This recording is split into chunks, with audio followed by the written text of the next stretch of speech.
Então, vamos embora. Olá, muito obrigado pelo seu play, pela sua atenção. Esse é o Solado, a sua dose semanal de metal e futebol, não necessariamente nessa ordem.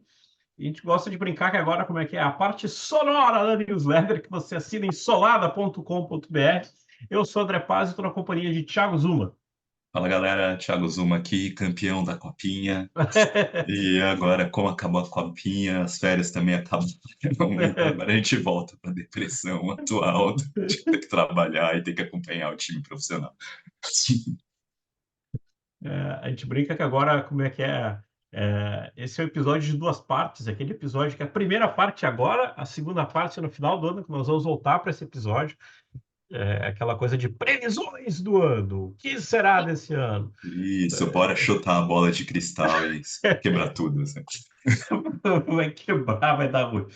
É, vai fazer a primeira parte hoje, uma outra parte a gente vai voltar a isso lá adiante. E nós estávamos combinando antes assim, a gente destacou três discos mais alguma outra coisinha, mas é isso, porque senão a gente vai ficar com uma lista muito grande, então a gente acabou pegando três coisas e ir olhando. E quando a gente estava montando essa pauta, veio a grata surpresa para este podcast, que estamos gravando hoje, quinta-feira, 25 de janeiro, e anteontem, na terça, do nada, uma das coisas assim, do nada e para nada, o Joey Vera postou uma foto nas redes do Armored Saint, assim, como é que é, gravando música nova. Era ele, o Gonzo, e só isso. E daí foi aquela coisa assim, tipo, você olha e fala, hã? Aí eu brinco assim, como é que é? O meu copo meio cheio comemora que eles estão em estúdio, o meu copo vazio lembra que é o Armored Saint, então, tipo, sei lá, ano que vem eu acho que vem isso. Quando é que tu acha que sai isso aí, Thiago? Eu acho assim que vai servir como um disclaimer, né, pro episódio, para avisar, porque assim, hoje em dia o mecanismo de se lançar um disco ficou muito mais complicado, assim. A espera de bandas que já têm disco pronto, gravado, mixado, masterizado, esse disco sair, está sendo muito longo, às vezes mais de um ano, inclusive. Porque você vai lançar a edição física e prensar vinil, tá levando uma eternidade, porque as poucas fábricas maiores, elas dão preferência, obviamente, às Taylor Swifts da vida, na verdade, só a Taylor Swift que está monopolizando tudo, né? Mas está basicamente segurando o mercado sozinho, assim. Então, acho que o Metallica comprou uma fábrica para eles mesmo, e a ideia deles é também poder tirar isso para não ficar só com esse mercado bancando em cima e a Amazon, os Walmart da vida vão em cima só de quem vende. E aí, então, eu acho que esse disco da Remanescente, a chance de sair esse ano, se é que é um disco que eles estão gravando, né? Às vezes pode ser só uma música, sei lá, um cover para algum tributo. Mas eu acho que essa chance de sair esse ano é muito pequena. Para isso, precisaria do Brian Slagel, que é o dono da Metal Blade, que é a gravadora deles, botar eles na frente da fila ali para conseguir fazer isso sair. Mas, assim, pelo menos o Harmonia Decente a gente sabe que se pode demorar, mas sai, né? Diferente de alguns outros falastrões que estão por aí, comprometendo discos Germany sem chance. Stories. Temos um disco novo chamado Stories, mas tudo bem. Eu vou começar com. A gente separou, assim, fez duas trincas. O primeiro disco que eu puxei, assim, é o Invincible Shield, do Judas Priest. Tá previsto agora, daqui a pouco, para 8 de março. Já tem até três músicas dos streamings. É legal, porque a gente estava lembrando, assim, de novo, tá lá. Andy Snip, assim, Medá. Eu virei o produtor da banda. É uma coisa que algumas pessoas, o Thiago também vai comentar um pouquinho, uh, aquele som bem moderno. É muito engraçado quando você termina de ouvir essas três músicas, o iTunes coloca o Firepower depois, assim, dá para comparar bem. E tá com aquele som de guitarra super moderno, assim, quase um teclado, assim. No primeiro momento é estranho, mas eu acho que vem um gol certo por aí. Então, aí eu vou. Eu tenho problemas com a Sleep produzindo metal tradicional. Especificamente metal tradicional. Com thrash acho que nem é tanto um problema, mas metal tradicional sim. Porque eu acho que o Sleep está deixando a coisa meio mecânica, sabe? Os sons de guitarra sempre muito parecidos e eu ouvi o disco novo do Saxon que saiu semana passada e me incomoda alguma coisa assim, me dá uma certa preguiça de ficar ouvindo. Porque parece que aquela busca por soar perfeito o tempo todo tá fazendo isso soar meio robótico, assim. Eu tenho vontade, às vezes, de entrar no estúdio e quebrar metrônomos, assim, e falar, toca sem metrônomo, desgraçado. Senta você, o baixista, o guitarrista, e toca no sentimento essa merda. desculpa a palavra. Mas o. Porque não tem swing, sabe? Tem algumas músicas desse disco novo do Saxon que você. Tipo, o Saxon tinha aquele swingão de levar e a música tá. Pum, pum, pá, pum, pá. Parece que tá gravado um robozão, assim. E o do Judas não sofre tanto disso, as músicas que o Judas lançou até agora. Acho que tá um pouco menos, assim, até porque tá o baixão do Iron Iron Hill. Hill tá ali no altão e o Scott Travis dá umas quebradas de vez em quando em tempo, algumas músicas, assim. Mas é bom. Esse foi o meu momento Vovô Simpson, o velho grita contra as nuvens ali. Eu gostei das músicas que o Judas lançou até agora. E se a gente for olhar as próprias entrevistas da banda, acho que foi o Richie Faulkner estava falando, olha, ele é um disco não tão linear, ele é um pouco mais quebrado. Aí o pessoal falou, não é que a gente está querendo ser progressivo, pelo contrário, é só uma música um pouco mais quebrada, um pouco diferente. Eu brinco assim que a primeira música, para mim, é tudo aquilo que uma penca de banda nova quer fazer e não consegue. Os Dragon Uhum. Force, essa cachopa, assim. E a outra, a Trial by Fire, que acho que é a segunda, ela não é tão rápida, mas eu gostei. Eu acho que, assim, ela é uma música um pouco mais... Não é lenta, mas eu acho que é um pouco mais ritmada, que era o que muita banda da velha guarda estava tentando fazer lá por 2010 e errou a mão. Então, eu acho que aqui Isso, tem uma... é. Uhum. Então, eu achei. A Fatal Attack começa com aqueles synths, né? Até essa coisa meio de sintetizador dobrando a guitarra. E eu acho isso muito legal. E aí eu entendo essa não linearidade, às vezes, que a banda usa para falar. E eu gosto do Judas, que eu acho que o Judas dos anos 70 tinha muito isso de fazer as músicas terem as composições serem mais aventureiras, que começa de um jeito, você não sabe exatamente como que ela vai terminar. Não é exatamente ser progressivo, mas as músicas têm sessões que vão se complementando e eles conseguiam fazer isso de forma muito coesa. O disco não tá nesse nível exatamente, as músicas que eles soltaram até agora, mas feito até que começa com aquele synth meio épico, assim, a guitarra sintetizadona, e aí o Judas lembra um pouquinho Turbo, que algumas pessoas torcem o nariz, mas no começo legal, mas também, se você olhar no underground, tem uma moda meio de synthwave, e isso acaba se rastejando no som do Judas, então o Halford sempre tá de olho nessas coisas, então é legal, você vê que o Judas tá de olho, tá ouvindo, não tá sentado querendo fazer a mesma coisa sempre. E a Trial by Fire também, os riffs começando melódicos naquele fade-in, subindo o volume, com alguns cantos ali, usou, e depois entra uma lavada mais cadenciada, e aí eu acho que é legal, que podia ser aquela coisa meio metrônomo segurando, mas tem uns contratempos, tem umas levadas de pedal duplo quebrando, chamando atenção. Mas eu acho que a Trial by Fire já é alguma coisa que o Judas está fazendo muito bem nesses últimos dois discos, que é essa levada meio épica, meio nessa batida meio de um andamento meio cadenciado e meio quebrado ao mesmo tempo. Você lembra, acho que tem a Sword of Damocles, do Redeemer of Souls, a Traitor's Gate, do Firepower, assim. Então, eu gostei bastante dessas duas músicas, assim. Eu tava brincando ali que a Crown of Thorns, eu acho que para mim, como é que é? Perfeita para uma Kiss FM. E pelo contrário, isso é muito bom. Isso é, você olha coisas que poderiam pingar numa rádio. O que eu estava comentando, acho que eu não lembro se foi no Zap, né, eu estava rindo como é que em 2024, quando o Green Day lança um disco interessante, vai ter que falar dele mais adiante. O Green Day coloca TikTok numa letra de música, o Judas Priest coloca World Wide Web. Eu falo, cara, 2024, quem é que fala World Wide Web?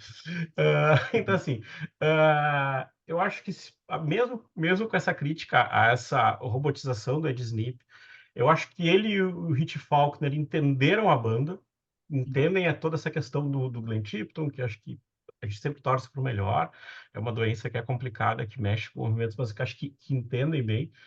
E eu brinco assim que eu acho que com essa provável parada do Iron, com essa provável tirada de time de campo do Iron, eu acho que o Judas vai ser o velho metaleiro sujo do rolê. Mesmo que, eu brinco assim, mesmo que tomando cerveja zero agora, mas vai ficar como o velho do rolê. Então, né, a gente vai isso, a Crown of Horns é isso, né? Ela não é nada demais, ela não apresenta nada excepcionalmente fantástico, mas o que ela é legal é exatamente por ser básico direto. E aí o que eu acho que o Judas está conseguindo fazer é que o Judas está trazendo músicas boas que não necessariamente reinventam a roda, porque o Judas inventou a roda. Então se tem uma banda que não precisa, são eles. mas eles conseguem soar legais, fazendo o básico muito bem feito, e aí o Halford cara, não é Deus do metal à toa, né? Ele faz uma letra tipo da Ramones e, sabe, e é sincero, sabe? Se você acompanha o Instagram dele, é sincero, você vê que ele é aquilo mesmo, ele quer que todo mundo se abrace e chute pelo mundo inteiro essa noite, sabe? Cante pelo mundo inteiro essa noite, vamos fazer as nossas vozes serem ouvidas, sabe? Esse é ele é sincero naquilo, não tem como te cativar, sinceridade, assim. É muito engraçado porque eu tava ouvindo e pensando assim, coisas que um GPT faria, mas não, o Halford é tão bom que o GPT ainda não chegou lá. Mas aí depois a gente vai voltar Exatamente. nessa pauta, acho que esse ano e várias vezes. E uma coisa que para mim é um destaque é a capa. Eu tava brincando assim, eu entendo que passaram décadas do Jugulator, mas é tudo que o Jugulator queria ser, é tudo que aquela fase do Hyper Always queria ter de arte, eles conseguiram fazer uma capa. Eu acho que fazia tempo que eu não vi uma capa. Você olha, ela é meio coruscante, assim, ela é bonita de ver a imagem. Eu entendo que tem colorização de computador já super boa, mas eu acho que até numa impressão opaca de CD nacional, essa capa vai ficar legal, assim, ela é uma capa bem feita mesmo. Enfim, a primeira coisa é que a fase do Hyper Always merece ser esquecida, né? Largar aquilo lá, que as capas são deploráveis porque combina com os discos. E aquilo, né? A capa do Judas é sempre meio clichêzão, aquelas imagens que são forçadas, mas o Judas inventou os clichês, né? Então eles podem, não posso criticar por causa disso.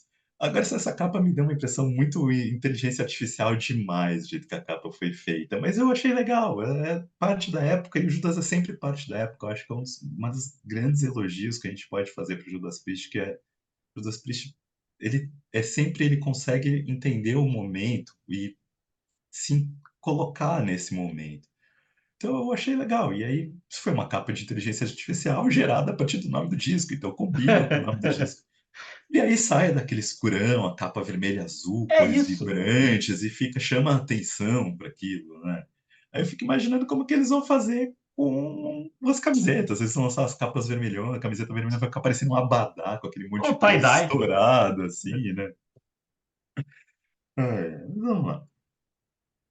Tirado isso do caminho, eu vou falar o meu primeiro disco mais esperado do ano. E aí, é uma banda que é meio difícil de classificar em estilos, assim. É o disco novo do Interarma, que acabou atropelando para mim, porque teve notícia sobre esse disco esse ano, sobre esse disco essa semana, assim. É o quinto disco de estúdio deles, mas na verdade é quarto, porque o primeiro ninguém prestou muita atenção, ninguém sabia que existia. No segundo que eles acabaram chamando bastante atenção. O segundo disco de 2012, se não estou enganado.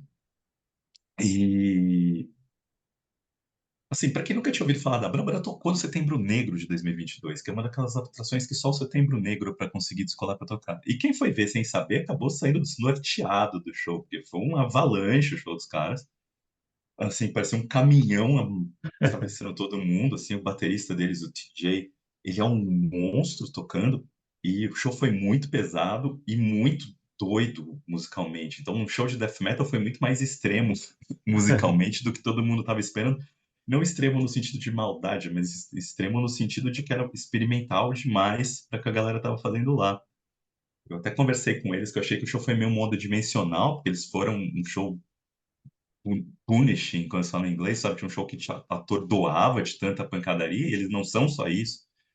E eles me falaram, era um set de metal extremo, a gente achou que ia combinar melhor, mas daí eles até falaram para mim, de repente, botar um pouco das nossas músicas mais melódicas ali seria um respiro para a galera que tá ouvindo death metal o tempo todo, assim.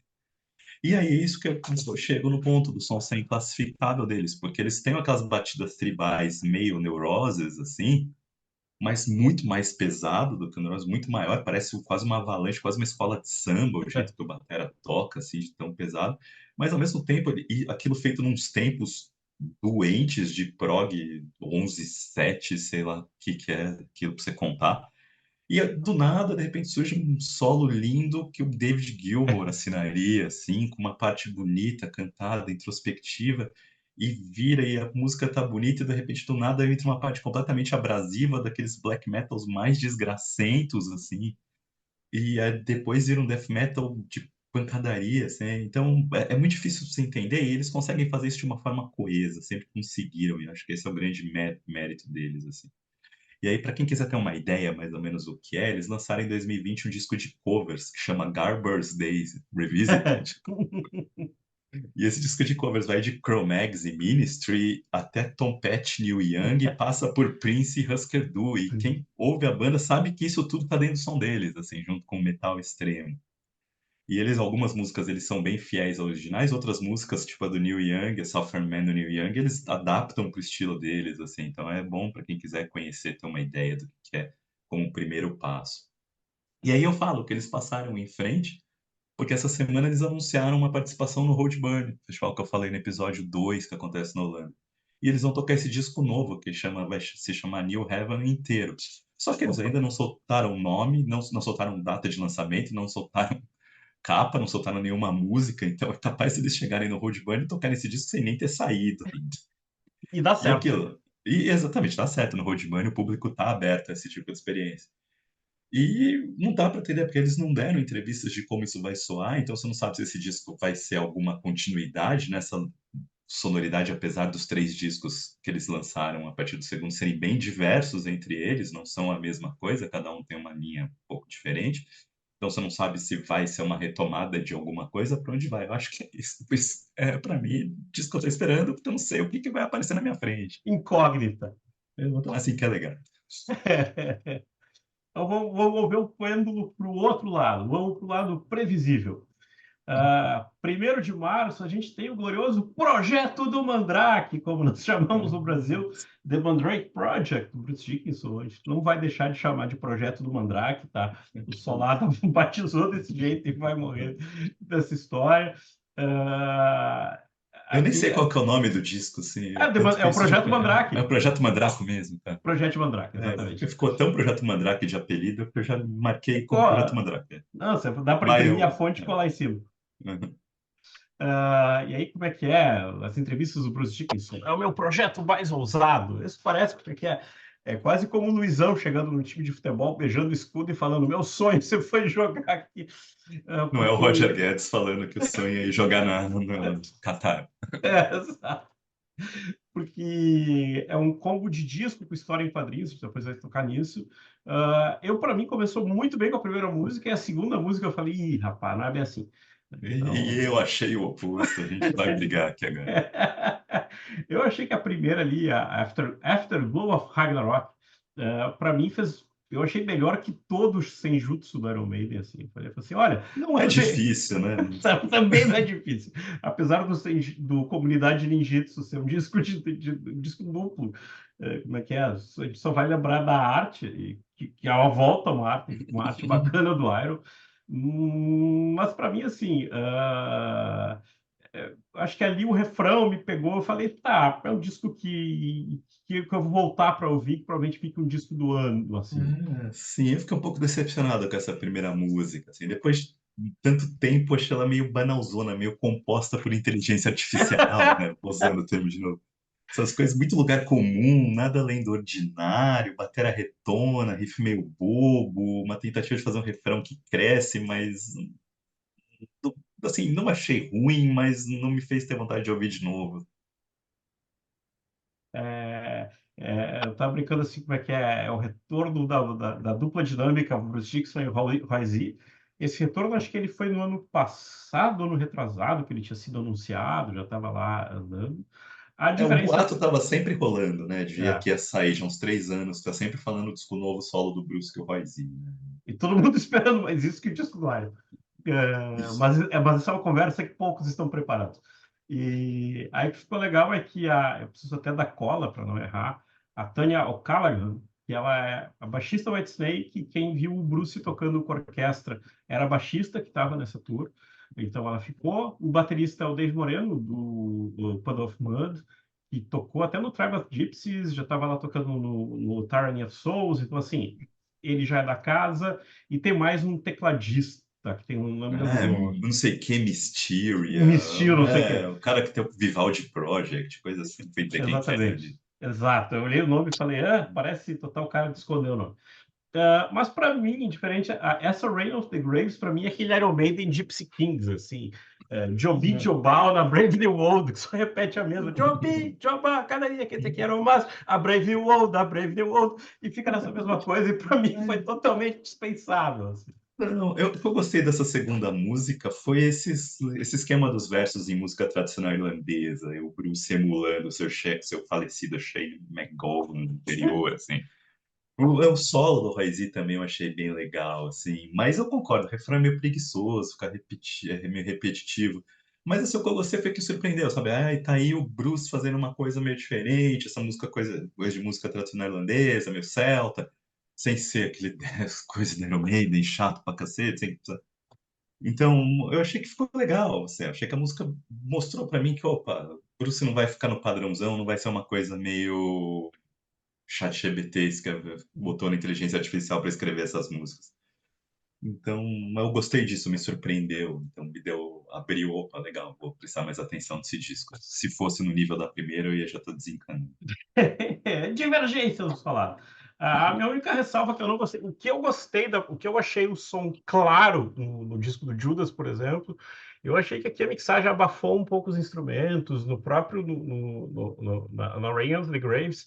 É muito engraçado porque eu senti a mixagem um pouquinho abafada e quando tem como é que diz a voz do malvadão do TikTok, assim, quando entra uns efeitos de do Bruce, estão super claros e para cima de tudo na música. Eu falei, ih, rapaz, acho que aqui não rolou. Então, isso. Então, a gente vai ter que um dia entrar num episódio para falar de streaming, de qualidade de som, porque depende muito de onde você está ouvindo, se você está ouvindo no YouTube, se você está ouvindo no Spotify, né, Apple Music, porque cada um tem uma masterização diferente, assim, a minha opção quando foi pelo Tidal foi muito porque o Tidal mexe quase nada na masterização original, então você acaba ouvindo melhor. Mas assim, se a gente vai entrar na produção, aí é uma das dúvidas que eu tenho quanto a esse disco do Bruce Dickinson. Se é qual que foi o cuidado que essa produção teve para fazer o disco, porque Bruce está trabalhando, o Roy Z está num canto, o Bruce está no outro, a baixista do Whitesnake está no outro. Então você não sabe exatamente se cada um, se eles sentaram, essas músicas foram jams, os caras foram sentir essa música tocando, se cada um, o Bruce e o Raizi gravaram essas partes ali com um eletrônico e cada um mandou a sua parte, o Raizi mixou, e aí isso é sempre pior, porque você está gravando, ouvindo a música com um click track de novo, lá vou eu xingar, o Simpson voltando para xingar. E aí a gente vai entrar no mérito, porque o Roy foi importantíssimo para o Bruce nos anos 90, exatamente por modernizar o som do metal tradicional ali, quando ele vai com primeiro com o Accident of Birth, que já soava muito menos datado de anos 80 do que o próprio Iron Maiden estava patinando naquela época. E depois Chemical Edge, tipo, o Bruce basicamente olha assim, entendemos o que aconteceu no metal nos anos 90 com Pantera, com Machine Head, com Fear Factory, e achamos uma forma de traduzir isso por um metal tradicional. Que mais realmente foi o que o Andy Snip fez pro thrash metal, assim, quando ele, principalmente primeiro ele lança aquele disco de regravações do Testament, First Strikes to Deadly. E aí eu tenho que entender se o Raizi, para esse disco novo do Bruce, ele teve elementos para poder fazer a mesma coisa. Ou ele recebeu, todo mundo mandou seus arquivinhos gravados em FLAC lá, e ele teve que dar um jeito de no Pro Tools juntar tudo. E aí é sempre pior, eu acho que é um dos problemas. E aí vai bater o ponto. Nesse tempo de inteligência artificial, que você tem não só inteligência artificial, mas Pro Tools, você tem Sound Library para tudo quanto é coisa, você pode gravar um disco só fazendo um quebra-cabeça organizado de sons pré-gravados. E aí você pode facilita, se você é uma pessoa, um compositor talentoso, você consegue fazer isso.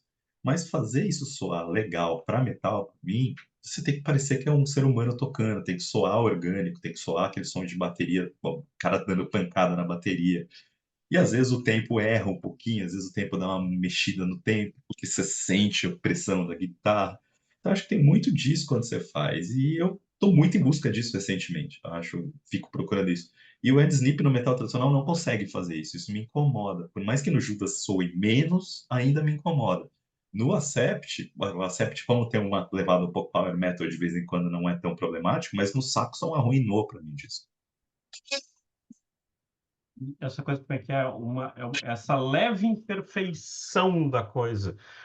Uma hora a gente volta nisso no remaster na edição de aniversário do Destroyer do Kiss, que ela tem umas imperfeições artificiais para justamente te dar essa cara de tá, você não tá ouvindo uma coisinha tão perfeita assim, é engraçado. Isso. O que é interessante dessa história do Bruce é que é um disco que tem edição nacional.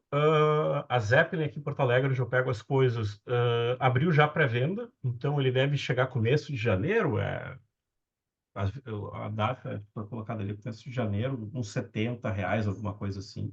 O próprio single já tinha saído uma edição exclusiva para o Brasil. Só no Brasil o single saiu em CD o primeiro, contra da Iron CCXP. Maiden, é o apelo Iron Maiden que consegue fazer vender disco no Brasil, porque quase mais nada sai no CD nacional hoje em dia de gravadora grande. Só as pequenininhas que estão dominando o mercado. Ainda bem, né? Que quem está atrás disso pelo menos está saindo no Brasil. Exato. E falando de Iron Maiden, de vender, tem a outra parte do projeto, que é uma série de 12 edições em quadrinhos, mas que vão formar. Essa, para mim, é a parte interessante. São 12 edições que formam 3 arcos narrativos, provavelmente 3 graphic novels, se a gente for parar assim. Aí é que a descrição da trama é linda. Eu até tentei procurar nas piores casas do ramo, não achei ainda. Como é que é? Uma jornada adulta de poder, abuso e busca pela identidade misturada com ciência e ocultismo. Falei, rapaz, o amigo tá tentando esse golpe com Lord If Boat Race, com um monte de coisa. Acho que desde que eu me conheço por gente, o Bruce tenta isso. Sim, parece descrição de série do Netflix, né? Exato. A única coisa que eu acho que do quadrinho, pelo menos o orçamento diferente, você ter o desenhista na jogada, o articularista, acho que o orçamento mais enxuto pode ajudar. Em tempo, a gente falou de CCXP, o Bruce teve na CCXP lançando. Essa é uma revista que sai por aquela editora Z2 Comics. Ela parece desconhecida, mas para o metal não é tanto, porque ela que lançou a graphic novel do Holy Diver, do Among the Living, do e eles foram traduzidos no Brasil pela Estética Oculta. Então, eu acho que não vai ser surpresa se isso pintar por aqui, e não vai ser surpresa se isso pintar mais adiante, sincado com a CCXP. Até com motivo para o Bruce voltar na CCXP e ter toda essa história aí. Então, assim, só saindo do roteiro um pouco, eu vi um dia desses aparecer um vídeo para mim do Bruce abrindo um Peace of Mind, é deles também? Deles mesmo, isso aí. Tá. Uma edição especial do Peace of Mind. Na verdade, é o quadrinho do Peace of Mind, e aí, se você quiser, tem um Peace of Mind de luxo que você abre, e aí tem um Edge do Peace of Mind. Essa versão que eu vi mesmo, assim. Assim, né? O terceiro momento, talvez o último do dia do Old Man Yell at Clouds, assim, fazendo honrar essa barba branca, é que vender hoje em dia, disco hoje é lance engata, né? Você tem que juntar tudo para agregar valor ali, né? Café, cerveja, rum, criptomoeda, dentadura, os caramba. Você vai lançar o disco em si, o disco em si é uma desculpa para você lançar algum outro produto que você consiga ganhar dinheiro com Exatamente. ele, né? Mas enfim, né? Vamos ver. Eu espero que musicalmente o disco segure, porque é o que me importa no final das contas, assim. E aí, vamos lá, para minha segunda escolha.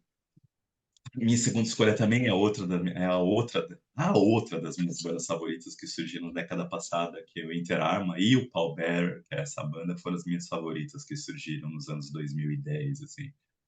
O Paul Bearer é outra que está com o disco pronto desde o ano passado, tanto que a banda saiu, fez 2 turnês já pelos Estados Unidos e tocando músicas do disco novo, mas o disco não saiu ainda, com eles falando o disco tá pronto, lançando uma música do disco que vai sair, e o disco não saiu ainda, deve sair esse ano, ao que tudo indica, então é um daqueles chutes, porque tá pronto, e eles falaram que sai esse ano, mas não tem nome Confia que ainda, não vai. tem data de lançamento, e assim, porque o Palmera, para mim, assim, Palmera, eu acho, e é uma tese que eu tenho, que o Palmera é responsável por ter surgido essa nova onda de metal tradicional nos Estados Unidos. E aí você vai ouvir Palmera como se fosse uma banda de metal tradicional? Não, não é. É uma banda de doom metal. Só que essa é uma banda de doom metal com som, com vocal limpo. E em 2012, o doom metal sempre tinha aquela coisa meio funeral doom, blá, blá, blá, death doom. E eles foram os primeiros que cantaram bem, tinha um vocalista que cantava melódico, que trazia os arranjos vocais com alguma, tinha uma importância ali, de se contrapor, de fazer as coisas. E isso foi bem recebido no disco deles de 2012, que chama Sorrow and Extinction. ele foi muito bem recebido no underground do metal norte-americano ali, da Decibel, da Revolver. Isso fez com que muito músico que gosta de metal tradicional, mas que não tocava porque achava que aquilo não tinha viabilidade, começasse a desenvolver as suas bandas de metal tradicional. Isso permitiu que o Chemis aparecesse, permitiu que o Spiritual Drift aparecesse. Então, Pô. para mim, foi um ponto de mudança. Isso começou a ser levado a sério a partir desse disco do Paul Bearer. Porque antes era muito uma cena muito retrô, sabe? As bandas que queriam soar como o Razor, que queriam soar como o Liege Lord, e não bandas que queriam soar contemporâneas, mas fazendo um som tradicional, assim. E eu acho que o Paul Bearer foi meio responsável por isso. E agora sim, aquele disco ainda era bem Funeral Doom é um estilo bem Doom, devagar, melancólico, triste. E os riffs eram bem, os solos, os riffs eram melódicos, só que dali pra frente a banda foi ficando cada vez mais prog. E isso é uma das coisas que eu acho legal. Ela foi ficando, trazendo cada vez mais influências progressivas, porque eles são músicos, são baita músicos e têm várias influências bem diversas, assim. E apesar disso, eles nunca deixaram o metal de lado. E aí eles vai chegar no terceiro disco deles de 2017, que é o Heartless, que para mim é uma obra-prima, talvez meu disco favorito dos anos 2010, ao lado do Clearing the Path to Ascend, do Yob. Para mim é uma obra-prima porque ele encapsula tudo isso. Ele consegue soar Candlemass em alguns momentos, consegue soar Pink Floyd em alguns momentos, consegue soar Queensryche em alguns momentos, mas não soa nada parecido porque o Paul Bearer tem uma identidade muito própria. Então, eu acho que para quem gosta de ouvir um som progressivo bem feito, mas melancólico, triste, Paul Bearer é uma banda de mão cheia. Eles assinaram, esse potencial não passou despercebido, eles assinaram com a Nuclear Blast. O último disco deles é o Forgotten Days, que foi lançado em 2020, ali no início da pandemia, e eles deixam um som um pouco mais, menos expansivo. As músicas são um pouco mais curtas, eles têm uma tendência de talvez querer fazer alguma coisa mais palatável, mas não chega a ser exatamente palatável, mas ao mesmo tempo, não sei o quanto que ele chegou a atrair mais público, mas as músicas são mais diretas, então talvez seja para quem não conhece a banda, ouvir esse Forgotten Days é um bom primeiro passo para conhecer, ver qual que é, e aí se você gostar, vai para o Heartless, que é muito mais progressivo, muito mais expansivo, tem músicas de 10, 12 minutos ali, coisa funciona. Aí o que que é legal? As duas músicas que eles já soltaram do disco novo não soam, não soam diferentes do que eles já faziam exatamente. Apesar de uma delas eu estava ouvindo e senti que tem uma parte meio repetitiva, que tem uma coisa meio de krautrock ali.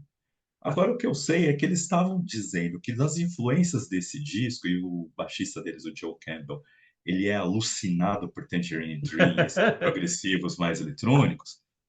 Eles falaram que vai ter muitas surpresas nesse disco. Tem coisas de sonoridade que pode ser que o público que é cativo deles não digira no primeiro momento. E aí abriu e falou, opa, legal, tá vindo coisa nova. Vamos ver o que que vai acontecer. Então, assim, das músicas novas que eles soltaram, quem tá no YouTube pode procurar shows que tem essas músicas ali ao vivo.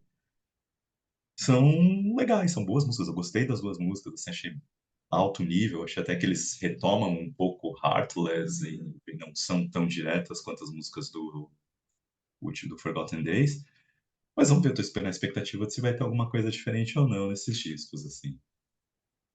Um bom pique mesmo, bandas diferentes. Segundo disclaimer do dia, nós poderíamos colocar o Dream Theater nessa escolha, mas não. Acho que a gente Até ainda... porque eu acho que o Dream Theater vai entrar naquele método, naquela coisa que eu falei do Amulet Saint, que se eles estão gravando um disco agora e o Dream Theater vai para fazer esse lançamento, vai ter uma questão de fazer o produto físico, talvez o produto físico não fique pronto para sair esse ano ainda. Vamos ver o que Exato. acontece. Então vamos para o ao vivo. Eu acho que a gente está horas lendo sobre isso. Acho que está horas para a gente finalmente ver um vídeo. E aí essa é a diferença, um vídeo ao vivo do Ghost. Tem aquelas notícias que antes da passagem pelo Brasil, uma das últimas coisas dos Estados Unidos, o Ghost gravou 2 noites em Los Angeles e o seu Tobias falou que ia usar num projeto. Como é que é? É, Não não é um entendi. disco ao vivo, é um Vivo. projeto Projeto. com um show ao vivo. Exatamente. E a gente brinca assim que, por ser uma banda toda teatral, por ser uma banda toda malandra, a gente brinca assim, não vai ser surpresa se for um filme que vai ter alguma coisa que vai ter que envolver o Papa no palco. Vai ser a trama. A gente estava até brincando como é que é o template do filme de banda, que é sempre fãs desesperados fazem de tudo para ver sua banda favorita ao vivo. Mas eu confio no sueco. A gente estava até brincando assim que, diferente de outros carnavais, é uma cabeça pensando, uma cabeça que tem um histórico bom. Eu acho que ele vai ser esperto. Semana ainda o Thiago mandou para mim aquela questão de que a série biográfica do Bon Jovi já tem, acho que é Star Plus, né? Star Plus, isso. Star Plus. Hulu lá fora, Star Plus aqui. Então, assim, eu acho que diferente de outras bandas, acho que o seu Tobias já vai fazer um pacote do tipo assim, olha, isso aqui vai ser um filme, alguma coisa vai ser distribuída por um streaming ou por YouTube, por alguma coisa, e depois vai ter um show, alguma coisa como essa venda da coisa Ou física. fazer a pré-estreia no cinema, naquele momento, de fazer eventos nos países para ver o filme. Aí, assim, eu vou entrar nesse mérito que eu acho que o Ghost permite que ele conte a história dos papas usando o cinema, usando um filme para complementar, além do que os discos já fazem. E aí, essa é a diferença para um certo baterista dinamarquês que tentou fazer alguma coisa parecida com Metallica e quase faliu a banda. Confia que vai pro saco. Mas assim, o Ghost tem. Ele não está em festivais esse ano, então ele precisa de alguma coisa para manter a fanbase aquecida. O Ghost é meio do nada. A gente acabou de ver uma coletânea que saiu em dezembro do nada. Como é que é? Os 13 Mandamentos, assim. Oi, saiu. Ah, Eu nem fiquei e sabendo disso. Ó. é, 13 Commandments. É tipo assim, oi, saiu uma coletânea, tá lá. Se você quiser baixar uma coletânea, em vez de ser como é que é? Em vez de você pegar aquelas coletâneas prontas que os streamings fazem, tá aqui a minha. E o Ghost também tem uma coisa que eles já fizeram, tem, acho que é a Hunter's Moon, eles já têm músicas feitas com filmes, então eu acho que ali também o seu Tobias foi estudando, eu confio nele para ter estudado. Eles Óbvio, usam os clipes para contar as histórias, assim. E tem um arco narrativo de papas que eu não acompanho, mas que existe, né? Cada disco tem um papa e tem uma história. Então, de repente, em vez de você sair com isso com um disco, você sair com um disco ao vivo, com um show ao vivo, um filme, funciona, faz parte do projeto. a gente está brincando, a gente entende como é que vender milhares de discos físicos é muito mais difícil do que vender uma caixa com acessórios para seu prazer, como as duas caixas que o Ghost já fez. Mas assim, se a gente acabou falando de Bruce Iron, essa é a banda que sabe vender produto físico que não é Funko, digamos assim, essa é a banda que puxa por É, aí. e aí você entra também que o mercado de filmes não é o mercado de música ao vivo, de música, né? Então, assim, se ele vai lançar um filme, provavelmente ele vai leiloar entre Netflix, HBO, Paramount da vida, para ver quem vai pagar mais para ele, então, para ver se viabiliza o projeto. Obviamente, cinema não sei se vai viabilizar para ele, o cinema deve ser um elemento que ele vai utilizar para promover, mas onde ele está pensando em viabilizar isso, se é que é esse o projeto, provavelmente é nessa veia, ó, fechei um acordo com o Netflix para financiar isso, fechei um acordo com a HBO, se é que vai existir HBO agora, vai acabar, não sei se vai acabar. Só fica como Max, Max. É, isso. exato. Então, aí a gente não sabe por onde vai vir, o que a gente sabe é que tem uma equipe competente fazendo esse trabalho para o Ghost, né? Exatamente. Então vamos lá, né? Se a gente está falando de teatrinho, minha terceira escolha aí vai também para entrar no lance teatral, que é ao que tudo indica, 2023 é quando o King Diamond vai lançar finalmente o The Institution, que ele está promovendo, já está prometendo desde que ele acabou a turnê do Abigail em 2017, 2018. Então tá ali falando, vai sair. Em 2019 ele lançou a música pela primeira vez, foi a Masquerade of Madness, que estava numa versão meio demo, assim, meio não masterizada.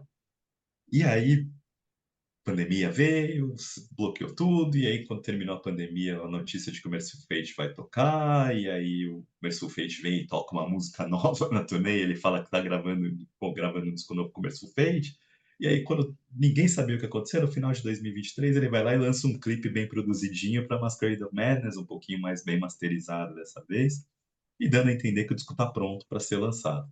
Então, eu tava já, beleza, então 2023 vai ser o ano do King Diamond. E quando teve o teaser do Summer Breeze, falando que quando alguém pergunta, vocês poderiam trazer Merciful Fate? Eles falam, eu não duvidaria, duvido que vocês saibam Merciful Fate, eu não duvidaria tanto. E eu tava na minha cabeça, tipo, pode ser que eles estejam pensando em trazer o King Diamond, que 2023 deve ser o ano do King Diamond. Mas aí quando eles anunciam que vai ser o Merciful Fate, que vai ser o Headline, fala, pô, o Merciful Fate entrou na linha de frente de novo. Vai sair o King Diamond esse ano? Eles vão gravar um disco com o Merciful Fate esse ano? Não sei, porque aparentemente o Merciful Fate não tem condições de lançar um disco esse ano, e o do King Diamond está pronto. Então estamos ali esperando elementos, os próximos capítulos para saber o que, que vai acontecer, se vai ter o King Diamond lançando disco novo esse ano e como é que a coisa vai, né? Como é que tá, como é que tá o planner do Sr. King Diamond? Thiago, alguma outra banda para abrir o olho, alguma coisa que ficou nessa rapa do tacho? Eu ia colocar ali, tem o Rei de novo, Afterlife Lines, parece que tem música com orquestra também de novo. O primeiro single saiu junto do Bruce ontem, que é Under a Black Crown. E como diria aquele pastor, é purinho, purinho, é o Rage purinho, assim. Curiosamente, eu tenho um episódio lá atrás que eu tinha dito Rage acaba, esse me vendeu melhor o Rage do que o último disco com o Marcos Rodrigues, que era o cara que tinha injetado algum sangue novo. Então, dá para ficar de olho. Já estamos voltando atrás das nossas opiniões. Assim. Zicamos a zicada. Mas assim, que tem para sair nos próximos. Tá com data já de lançamento ali. É o disco novo do Isan, do Emperor, que os 3 singles que saíram até agora são mais progressivos, aqui do que é o Emperor, sem perder um pouco de influência metal extremo, e que eu gostei muito, tá para sair esse disco também por agora. O Gate Creeper tá prometendo lançar um disco novo. O Gate Creeper é uma das bandas de death metal mais legais da atualidade, então era a banda que eu tava imaginando escorrer um pouco mais aqui hoje, mas aí o Inter Arma atropelou. Acho que o Skeletal Remains também lançou uma música bem legal. O Skeletal Remains é outra banda de death metal legal que tá pra sair aí. E aí falar que deve sair esse ano, aí quebrando o roteiro, porque eu acabei de lembrar, o disco novo do Papangu, banda brasileira. O segundo Exatamente. disco dele está pronto já e em algum momento esse ano vai sair, então ficar de olho ali. A gente tem que fazer um programa de coisas brasileiras para ficar de olho, uma pauta futura. Para não perder o ritmo, já que falou de zicada, semana passada nós tivemos 100% de aproveitamento da nossa zicada da NFL. Aqui é trabalho, diria o treinador lá da Vila Sônia. Então, assim, palpites para as finais de conferência da NFL nesse final de semana. Para mim, Ravens e Kansas, eu vou de Ravens. Lamar Jackson, eu vi um tweet muito bom. É a última esperança antes da Taylor Swift no Super Bowl. Eu achei que o Lamar não foi. Ele nesse Divisional Round foi bem okzinho, não fez nada demais. Eu fiquei um pouco decepcionado, achei que ele ia chamar mais a responsabilidade, assim.